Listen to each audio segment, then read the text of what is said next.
मंडळी, उद्या दिनांक 5 मे उद्या आले आहे अंगारक योग, म्हणजेच उद्या संकष्टी चतुर्थी आली आहे आणि त्यासोबत मंगळवार आल्याने अंगारक योग तयार होत आहे। मग आपल्याला घरच्या घरी गणपती बाप्पांचं पूजन करायचं आहे, अगदी साध्या आणि सोप्या पद्धतीनं। जर आपण हे केलं तर आपल्या जीवनातील अनेक संकट, दुःख, दारिद्र्य, कष्ट नाहीसे होतील। कसं करायचं? सकाळी लवकर उठायचं आहे, स्नान करायचं आहे। स्नान झाल्यानंतर तुमच्याकडे लाल रंगाची वस्त्र असेल अवश्य परिधान करा।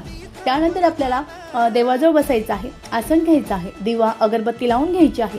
त्यानंतर आपल्याकडे गणपती बाप्पांची मूर्ती असणार आहे, ती घ्यायची आहे, तांब्यात ठेवायची आहे। गणपती बाप्पांची मूर्ती नसेल तर अगदी सुपारी घेतली तरीही चालेल। त्यानंतर थोडीशी अक्षता खाली टाकायची आहे, त्यावर गणपती बाप्पांची मूर्ती ठेवायची आहे। शुद्ध जल आपल्याला अर्पण करायचं आहे। त्यानंतर पंचामृत तयार करून पंचामृत आपल्याला अर्पण करायचं आहे। ओम गण गणपते नमः या मंत्राचा जप करायचा आहे। शक्य झाल्यास तुम्ही या दिवशी गणपती अथर्व शीर्षाचं सुद्धा पठण करून अभिषेक करू शकतात। यानंतर परत शुद्ध जल अर्पण करायचं आहे। यानंतर थोडंसं पळीमध्ये कुंकचंदन असेल ते टाकून आपल्याला परत गणपती बाप्पांना ते अर्पण करायचं आहे। परत शुद्ध जल अर्पण करायचं आहे। त्यानंतर गणपती बाप्पांची मूर्ती पाण्यातून काढून घ्यायची आहे, त्या खाली थोड्याशा अक्षता ठेवायची आहे, मूर्ती ठेवायची, गंध अक्षता अर्पण करायची आहे, लाल रंगाची फूल त्यासोबत दुर्वा अर्पण करायची आहे।